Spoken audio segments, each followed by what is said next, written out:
امبارح قناه الاهلي عرضت ملخصات لمباريات الاهلي مع موسيماني واحنا قاعدين قلنا عادي، قناه الاهلي بتعرض ماتشات لمدرب سابق عادي بتحصل. وبعدها بشويه بقى كده لقينا بوستات كتير بتطالب بعوده موسيماني، ولقينا بقى حد مشاير رد بيتس موسيماني على حد من الجمهور بيطالب برجوعه بقلب ونسر.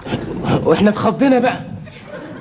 اوعى يكون ده تمهيد للي في بالي. معلش يعني موسيماني مين؟ موسيماني مين؟ احنا هنمشي مدرب عشان ماشي وحش في الدوري علشان نجيب مدرب خسر 2 دوري؟ ازاي يا جدع؟ الله العظيم مالكش حق. ازاي؟ السلام عليكم، اهلا بيكم في حلقه جديده على قناتكم وصفحتكم برنامج الصليط الرياضي. وقبل ما نبدا نصلي على النبي عليه الصلاه والسلام، واللي ما اشتركش في القناه يشترك ويفعل زر الجرس، وما تنساش تدعي لاخواتنا واهلنا في فلسطين وفي كل وطننا العربي واولهم مصر. ربنا يفك الكرب عن الجميع يا رب. وما تنساش اذا عجبتك الحلقه تخبط اللايك. وعايزين نقول نكتتين من اللي اتقالوا امبارح على القناه عشان احنا اتفقنا ان احنا هنقولهم في الانترو. الصراحه يعني النكت ما كانتش قد كده، يعني بلاش ايحاءات يا جماعه في النكت عشان نعرف نطلع نقولها، بس اكيد النكت اللي انا جايبها مش ايحاءات يعني. يحيى بيقول لك مره واحد زملكاوي كان له هدف في الحياه طلع اوفسايد. اعتبرها حلوه اهي، او قولوا له انتوا رايكم عشان ما نظلمش حد. وحماده السوهاجي بيقول والله حلو يا ابو كمال كتر خيرك. بيقول لك مره واحده ماشيه في الشارع شافت راجل ماسك كلب وبيلعب معاه، قالت له تعلمه الخيانه ولا بيعلمك الوفاء؟ قال لها اتكلي على الله بدل ما اخليه يعلمك الجري. برضه قولوا له انتوا في التعليقات حلو ولا وحش. بس واستنونا في اخر الفقره بقى عشان نقول النكته بتاعتنا احنا عشان نطلع على السطح مع بعض. يلا بينا نبدا.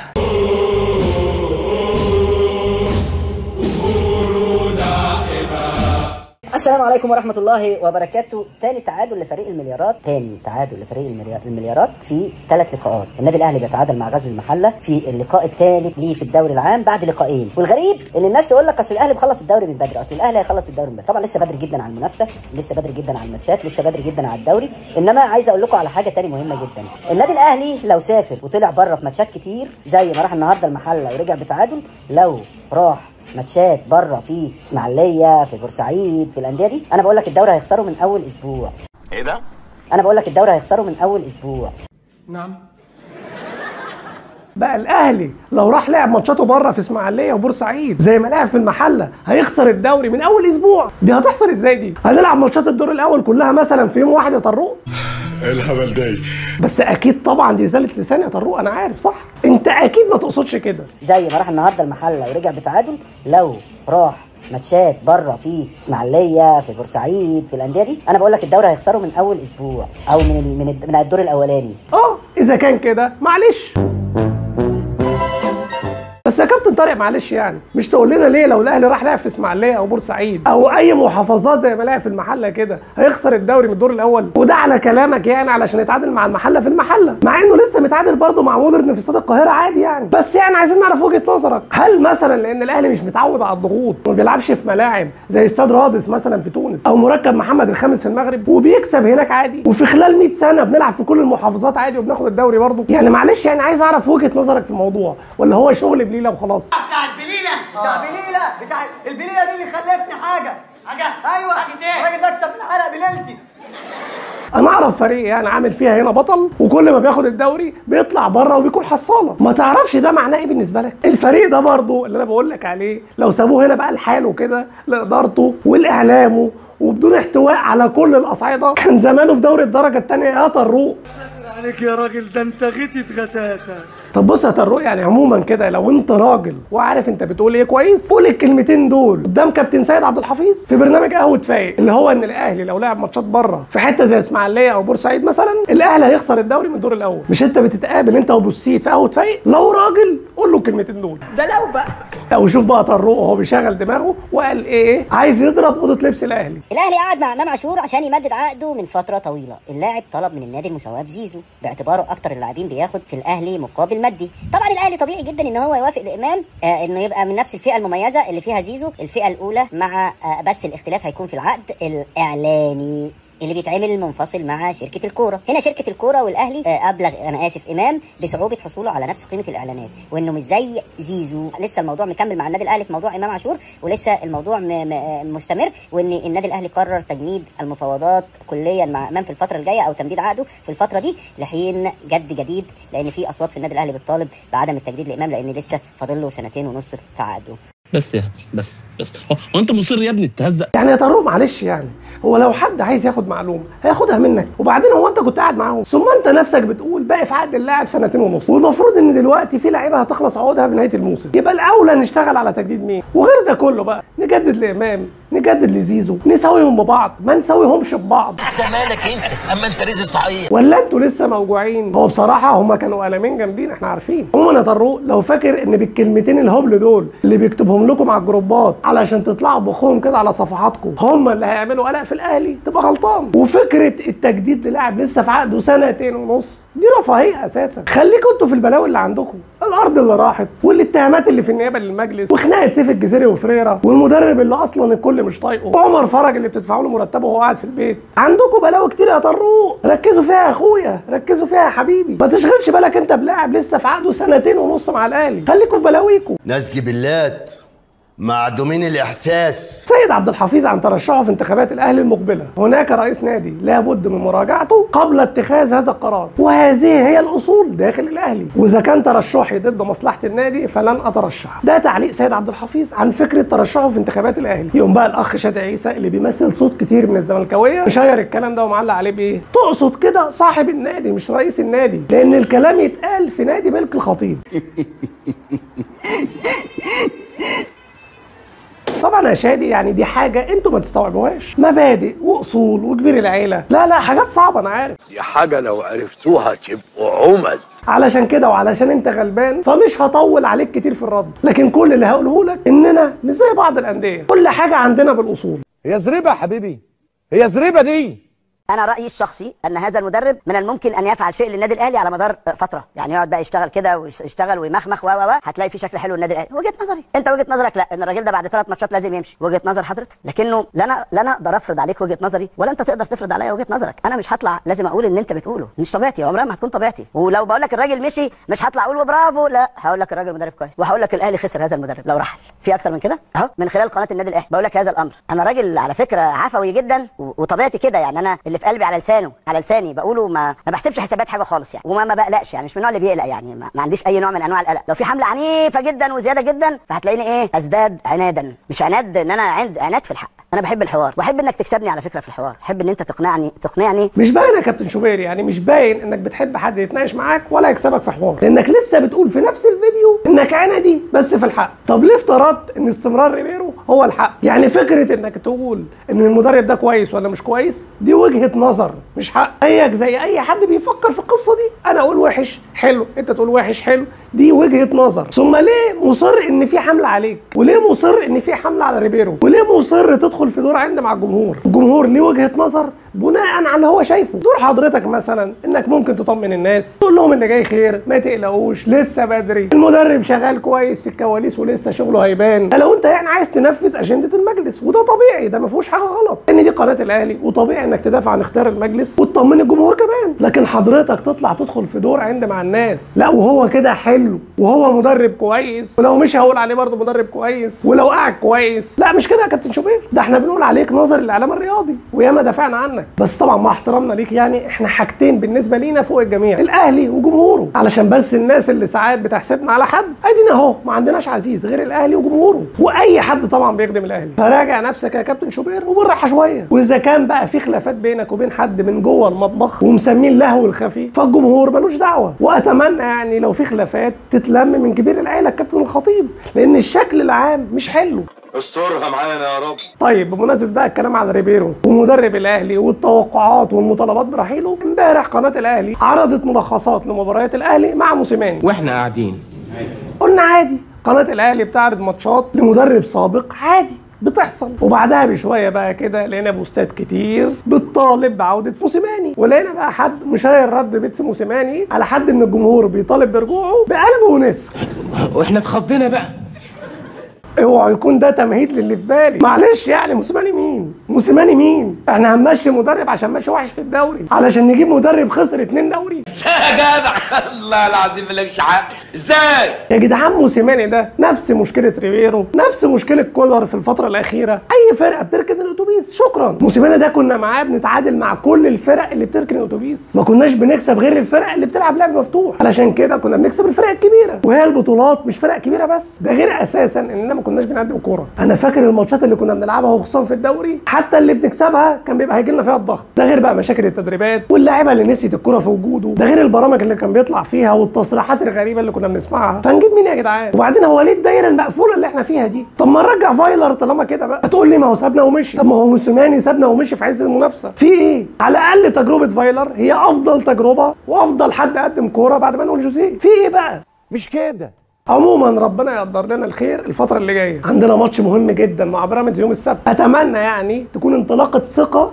بيننا وبين ريبيرو. قلنا ان الماتش ده مش مقياس، لان اولا بيراميدز مش في حالته، ثانيا بيراميدز بيلعب كوره مفتوحه، لكن اللي بنتمناه ان احنا ان شاء الله نكسب ونشوف كوره مختلفه، نشوف كرامه، نشوف حاجه تقول لنا ان الراجل ده جاي منه، وربنا يخيب ظننا فيه. احنا بنحب فريقنا وما يفرقش معانا مين ماسك، كل اللي يهمنا نشوف فريقنا في احسن حال، وحتى لو المدرب وحش برضه بتمنى نكسب بيراميدز، لكن اتمنى اكتر ان يكون تقييم الاداره على الاداء وليس النتيجه. وفي الاخر بقى حابب اقول لكم ان مسابقه التوقعات مستمره. الجوله الاخيره بتاعت ماتش المحله للاسف ما حدش توقع صح، وبالتالي مفيش فائز، لكن قولوا لنا بقى توقعاتكم لماتش بيراميدز، توقعوا النتيجه على هاشتاج توقع مع الصليط الرياضي، وباذن الله بعد الجوله الجايه هنسلم التيشيرتات لكل الناس اللي كسبت من اول جوله. التوفيق للجميع ويا رب الفوز للاهلي.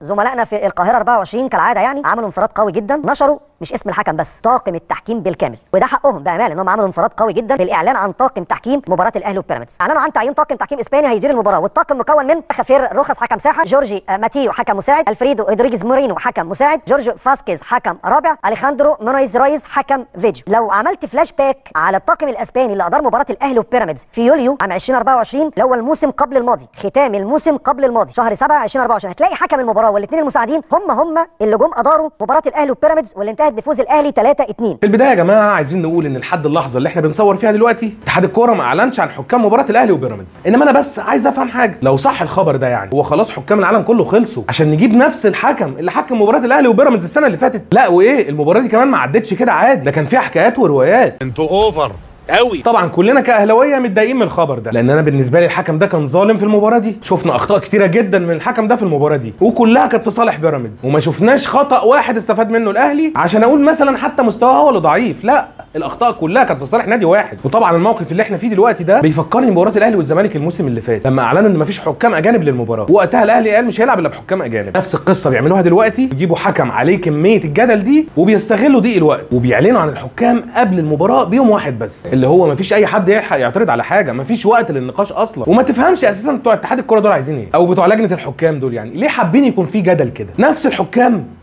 نفس الحكام تاني يا هايف يا تافه تاني. طبعا انا لسه قايل لك حالا ان الاهلي اتظلم في المباراه دي وبيراميدز بس هو اللي اتجامل فيها، بس طبعا القطيع من الصفوه مش هيفوتوا اللقطه دي عشان يزيطوا فيها بالكذب، واحنا هنا النهارده عشان نرد بالدليل صوت وصوره ان الاهلي هو اللي اتظلم مش بيراميدز. ويلا بينا نسمع البعد ده. ميزو الدجال مدلس المجال بيقول صدفه يا جماعه، صدفه، صفوا النيه شويه، الفرقه بعافيه ولازم يساعدوها، حقهم برضو. ابو تقل دم امك. لا مش صدفه يا ميزو، دي مش صدفه، بس انت معاك حق برضو ان الفرقه بعافيه واكيد لازم يساعدوها زي ما عملوا السنين اللي فاتت والسنه دي كمان. مش انت بتتكلم على بيراميدز برضو؟ اعتقد هم اللي واقعين الموسم ده وبيتساعدوا كل موسم، فانا علشان ما هزقكش مع اني عارف انك بتموت في التهزيق همشيها انك تقصد بيراميدز عشان انا مش طايق والله ارد عليك انت كمان النهارده. اللي بعد الفخراني كاتب على صفحته وبيقول الحكم الاسباني المشموم هو بعد ما ضحكوا عليه في محاضرات الاولمبياد جاي تاني زي غربال، هو زي مهدي عبيد بيقول لك طالبين حكام اجانب اهو. هي المشكله في الاجانب، الناس دي عدت مراحل الضلال. اسكت يالا، خليك في فخادك. ضلال ايه يا فخراني؟ وايه الهري اللي انت بتهريه ده؟ وحكم ايه الاسباني المشموم؟ وثم انت مالك اصلا؟ ده حكم مباراه الاهلي وبيراميدز، ما تخليكوا فرقتكم شويه يا عم الحاج. انتوا مش لسه واخدين تاني بطوله الموسم ده في المباراه اللي فاتت؟ خلاص بقى ركزوا في بطولاتكم، يمكن تفلحوا وتطلعوا مثلا مركز تاني السنه دي ولا حاجه. ابقى غطيها يا حبيبي. المشكله يا فخراني ان احنا ردينا على كل اللغط اللي انتوا بتختلقوه اللي يخص الاسماء اللي انت قلتها دي، ومفيش وقت نرد عليكم تاني. وانا هنا بقى عايز ارد على الناس اللي بيقولوا لنا ما تردوش عليهم. تخيلوا بنرد عليهم دايما بالدليل وبرضه مصرين يقلبوا الحق باطل والباطل حق. امال لو سكتنا وما ردوناش عليهم؟ يعني موضوع الحكم الاسباني ده الاهلي اللي اللي اتظلم في المباراه، بس من كتر ما هم بيتكلموا في الموضوع وان الحاله بتاعت حسين الشحات ركله جزاء غير صحيحه، خلاص بقى شبه امر واقع. ودورنا هنا ان احنا نتكلم زي ما دايما متعودين بالدليل، مش زيهم بالهيصه والصوت العالي وشغل اللجان اللي كلهم سبحان الله بيكتبوا نفس الحاجه في نفس الوقت. اللي بعد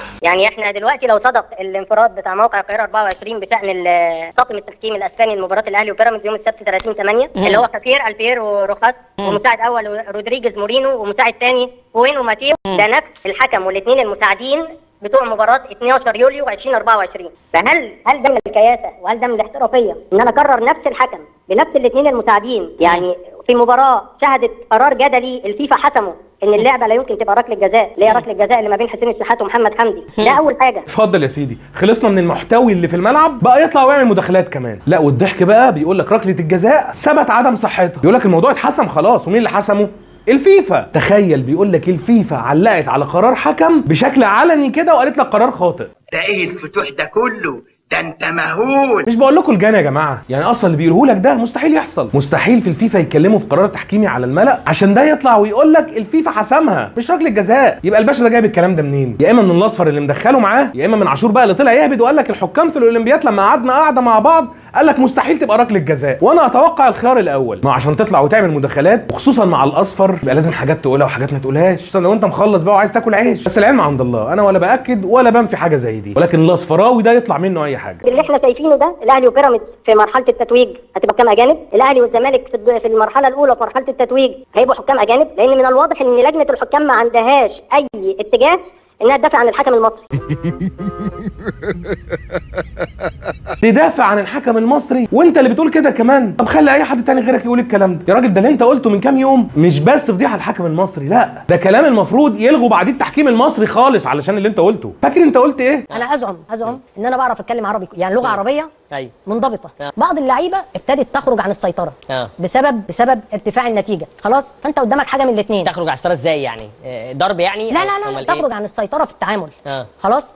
يعني من غير ما اقول اسماء بس علشان دي لعيبه انا بحبها يعني. حاجه من الاثنين، يا اما تتعامل بالقانون بنص القانون وتدي اللعيب انذار في طرد ويبقى المباراه باظت، يا اما تاخد اللعيب تحتوي غضبه. حد شاف كده في العالم قبل كده؟ في حكم في الدنيا يقول لك كان قدامي ان انفذ القانون او احتوي لعيب الزمالك اللي بيقول لك خرجوا عن السيطره في التعامل معاه هو شخصيا، يعني قال له منه كمان، واختار بعد ده كله بدل ما ينفذ القانون انه يحتوي اللعيبه اللي قال له منه دول.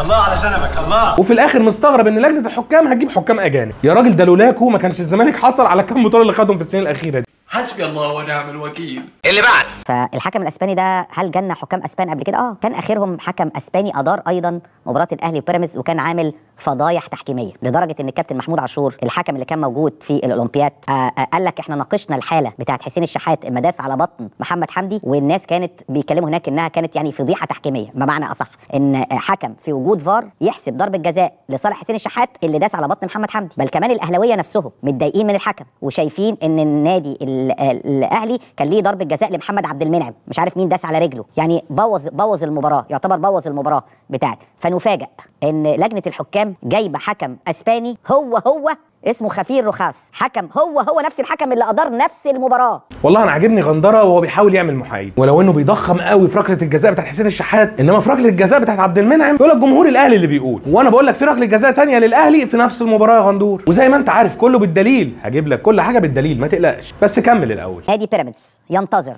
الاعلان الرسمي من قبل لجنه الحكام الرئيسيه في الاتحاد المصري لكره القدم من اجل الاعتراض على هذا الحكم وتعيينه. السؤال هنا بقى على راي غندره، هل بيراميدز يقدر يعمل زي ما النادي الاهلي عمل الموسم اللي فات لما ما حضرش المباراه اعتراضا عن التحكيم؟ يعني النادي الاهلي الموسم اللي فات اثبت ان اهم حاجه عنده هي العداله وانه ياخد حقه وما يشاركش في المهزله اللي كانت حاصله وقتها، حتى لو ده كان هيكلفه بطوله الدوري. هل بيراميدز بقى يقدر يعمل زي النادي الاهلي؟ انا عن نفسي ما اعتقدش، خصوصا ان شايف ان المستفيد من الحكم ده هو بيراميدز. وده ليه؟ لان بيراميدز بيتعمل معاه لقطات زي اللي بتحصل مع الزمالك دايما كده، يعني مثلا تلاقي حكم عمل كارثه تحكيميه للزمالك، تلاقي نفس الحكم ده بيدير نفس المباراه للزمالك بينه وبين نفس الفريق، وده اللي بنشوفه بيحصل مع بيراميدز. بس طبعا بقى الجماعه الصفوه هم اللي دايرين بالكلام ده على ان الاهلي هو اللي بيتعمل معاه كده. ده كاني بقى جاي لك بالدليل زي ما قلت لك. وتعالى المباراه بيراميدز الاخيره اللي خسرها من مودرن سبورت، كان حكم الساحه محمد الغازي، واللي يهمنا بقى في الليله دي هو حكم الفار محمد علي الشناوي. عمل ايه بقى محمد الشناوي ده؟ تعالوا نفتكر مع بعض. شايفين تعمد الايذاء داخل بيكوعه في وشه ازاي؟ بقى في حد يختلف ان لعبه زي دي طرد مباشر، ومع ذلك الغازي يديله انذار والشناوي على الفار لا ارى لا اسمع لا اتكلم. ليه؟ عشان بيراميدز بيخسر دلوقتي من مودرن ولسه في وقت، يبقى لازم نحتوي بيراميدز، يمكن يقدروا يعوضوا ولا حاجه. كمان الشيبي لو اتطرد هيتوقف مباراتين وده هيأثر عليه في الدوري، انما لو اخذ انذارين هيتوقف مباراه واحده فقط. وفعلا الشيبي تقريبا بيعمل نفس الفعل تاني، ولكن دي تستحق انذار فقط وياخد انذار تاني وتوقف مباراه واحده. ولكن الاهم من فكره مباراه ولا اتنين ان الوقت في المباراه دي كان لسه الدقيقه 60 وفي وقت ان بيراميدز يرجع في الماتش، يبقى نحتوي بيراميدز وما نطردش الشيبي من اول مره. لو رجعنا بقى للسنه اللي فاتت بقى عشان ندلل على اللي احنا بنقوله من الاول، هتلاقي نفس الحكم محمد علي الشناوي كان حكم مباراه بيراميدز والاسماعيلي اللي اتعادل فيها بيراميدز مع الاسماعيلي. المباراه دي كان فيها حالتين محمد الشناوي تقريبا كان نايم فيهم، او يمكن فيشه الفار كانت متشاله ولا حاجه وقتها. وتعالوا نشوف اول حاله مع بعض. داخل في جنبه بالقوه دي ومالوش دعوه بالكوره، ودي مش مكاتفه، مكاتفه بتكون الكتف في الكتف، انما دي داخل ضربه في جنبه اهو والشناوي ولا هو هنا. ونروح للحاله الثانيه زي ما انتم شايفين، شوف داخل في رجله ازاي في مكان مش محمي بالطريقه دي وبالقوه دي، يعني طرد مفيش كلام. والشناوي على الفار طبعا ولا هو هنا، يعني ولا بيشوف ركلات الجزاء اللي على بيراميدز ولا بيشوف الكروت الحمراء المباشره كمان، وخصوصا للشيبي. ويقول لك بقى ان هم جايبين الحكم الاسباني عشان يحتوي الاهلي في الفتره دي، ده على اساس يعني ان بيراميدز مكسر الدنيا اليومين دول. وعموما زي ما قلنا في اول الفيديو ان كل حاجه بالدليل. وتعالوا نشوف الحكم الاسباني كان عمل ايه في مباراه الاهلي وبيراميدز. زي ما انتم شايفين الكره لمسه يد جايبها بايده اهو، ومحدش من المدلسين اتكلم عن موضوع لمسه اليد ده، كله اتكلم على ان زحلقه لاعب بيراميدز قدام الشحات ان هي السبب في المخالفه، انما الحكم حسبها لمسه يد وهو بيشرح لهم بنفسه اهو ان اللاعب جايب الكره بايده. انت بقى اثبت لي ان هي ما جاتش في ايده. انا عن نفسي شايفه جايبها بايده ولمسه يد واضحه ما فيهاش كلام. دي كانت الكره اللي هم زايطين عليه، بس هي اللعبه دي، انما محدش مثلا اتكلم على لعبه زي دي وهو مضروب مرتين بايده دي وبايده دي، ورمي التماس لينا كمان، ولا اتحسبت فاول لينا ولا حتى رميه التماس اللي لينا خدناها، هم اللي خدوا رميه التماس. تخيل لعبه زي دي على حدود ال 18 وما تحسبش فاول لامام، تخيل دي ما اتحسبتش فاول وهو قدامها، ولعبه زي دي ولا يدي فاول ولا يدي حتى انذار وهو قدام اللعبه، وكانت برضه على حدود ال 18، يعني كلها كور من اماكن خطره، والباشا ولا هو هنا. واضحك بقى مع اللي جايه دي، بص الشيبي عمل ايه في طاهر اهو، اللي انت شايفه ده مش هقول لك بقى انذار، ما اتحسبش فاول اصلا. بقى في لاعب في الدنيا يعمل كده في لاعب تاني ومش هتتحسب فاول، في الاخر تقول لي ده جه عشان الاهلي. اكتشاف جديد،